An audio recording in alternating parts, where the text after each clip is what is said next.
कदमवाक वस्ती ग्रामपंचायत हद्दीतील कवडीपाट टोलनाका परिसरात भर रस्त्यात अडवून एका तरुणावर कोयत्याने हल्ला केल्याची धक्कादायक घटना रविवारी दिनांक 20 एप्रिल रोजी रात्री 10:30 वाजण्याच्या सुमारास घडली आहे। या हल्ल्यात तरुण गंभीर जखमी झाला असून तिघांविरुद्ध लोणी काळभोर पोलीस ठाण्यात गुन्हा दाखल करण्यात आला आहे। सुरेश बाबूराव गायकवाड, कुणाल राहुल चौगुले आणि शुभम धर्म सोलंकी सर्व राहणार कदमवाक वस्ती तालुका हवेली अशी आरोपींची नावे आहेत।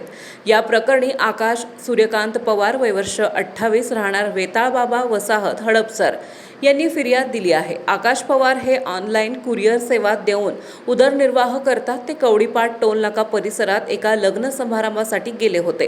कार्यक्रम आटोपल्यानंतर रात्री 10:30 वाजता ते दुचाकीवरून घरी निघाले।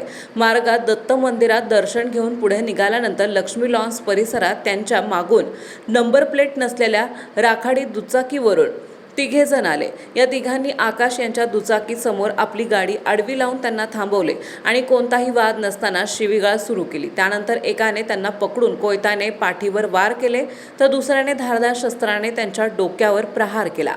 तिसऱ्या आरोपींनी बुक्क्यांनी मारहाण करत त्यांना खाली पाडले। या हल्ल्यात आकाश यांच्या डोक्यातून मोठ्या प्रमाणात रक्तस्राव झाला।